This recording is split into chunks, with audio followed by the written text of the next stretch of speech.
Hello everyone, it's Shane Kanto, your Wasteland reviewer, and I'm here to review Brian Fuller's Hannibal show, Season 1. And my god, this show. I can't believe this was on network television. How gory and violent and weirdly sexual everything is about this show.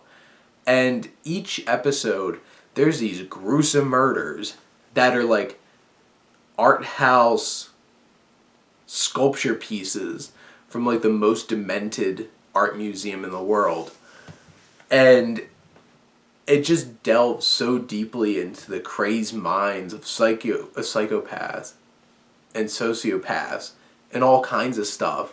And this is like such a strange mix of trashy horror fan and art house horror fan all rolled into one show. And brimming with a fantastic cast. Like Hugh Dancy, who plays Will Graham in this, he's such an interesting outlet for the audience because he sees into all these crazy things that these killers are doing. And you see all those things through his perspective, all of their perspective. And he has this very interesting relationship with his psychiatrist, Hannibal Lecter, which Mads Mikkelsen is cold and calculating and oddly intensely charming at moments. And it's a very different performance than Anthony Hopkins, which is so hammy. Mads Mikkelsen is very much more reserved, but it works so well in the show. And then you throw in Lawrence Fishburne and some really crazy cameos and small roles like Dan Fogel is in this, oddly enough, and like Lance Hendrickson pops up for like a scene in one of the episodes, and he's fantastic as the serial killer. And like you have Eddie Izzard. It's a very interesting cast, and I love how they just keep pulling this thread on this one particular serial killer they're trying to find, realizing that this person might be under their nose the whole entire time.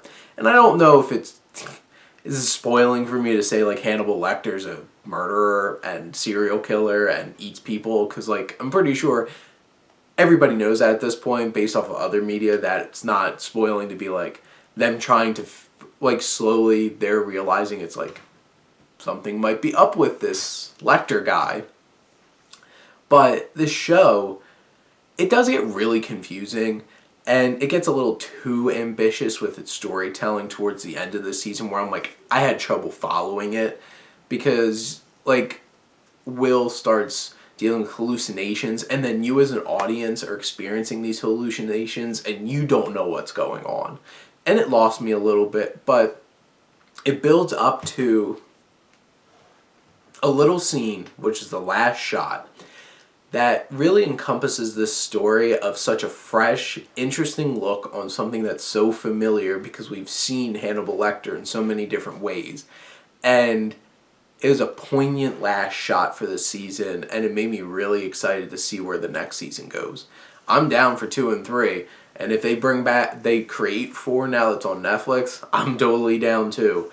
This is a crazy show, and I loved Hannibal. Season 1. But those are my thoughts. Let me know what you think, and let's talk some movies. Again, we're talking about TV.